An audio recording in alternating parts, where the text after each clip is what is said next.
ఏడు శుక్రవారం శ్రీరామనవమి పర్వదినాన్ని పురస్కరించుకుని బాన్స్వాడ హిందూ వాహిని ఆధ్వర్యంలో భారీ శోభయాత్రను నిర్వహించనున్నారు. పెద్ద హనుమాన్ మందిర్ నుండి మొదలై ప్రధాన వీధుల గుండా సాగి అంబేద్కర్ చౌరస్తా వద్ద ముగియనుంది. శోభాయాత్ర మధ్యాహ్నం 3:30 మొదలు కానుంది. కరపత్రాలను మంగళవారం నాడు స్థానిక అయ్యప్ప ఆలయంలో ఆలయ అధ్యక్షులు ఆర్సపల్లి సాయిరెడ్డి ఆవిష్కరించారు. ఈ కార్యక్రమంలో హిందూ వాహిని జిల్లా ఉపాధ్యక్షులు గుంట మహేందర్, బీజేపీ నాయకులు పాషం భాస్కర్ రెడ్డి, శంకర్ గౌడ్, హిందూ వాహిని సభ్యులు తదితరులు పాల్గొన్నారు. పార్టీలకు కులాలకు అతీతంగా పెద్ద ఎత్తున హిందూ బంధువులు పాల్గొని శోభాయాత్రను విజయవంతం చేయాలని వారు కోరారు.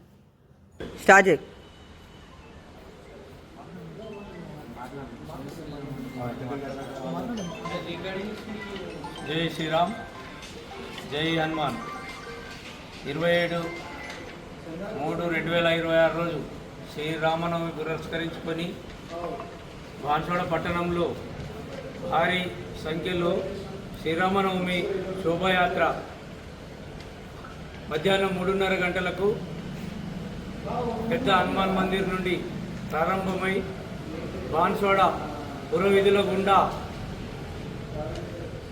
యాత్ర కొనసాగుతుంది. కాబట్టి బాన్స్వాడ చుట్టుపక్కల ఉన్న విలేజ్ల నుండి ప్రతి ఒక్క హిందూ బంధువు అందరూ కూడా పాల్గొని ఈ యాత్రను కని ఎరగని రీతిలో దిగ్విజయంగా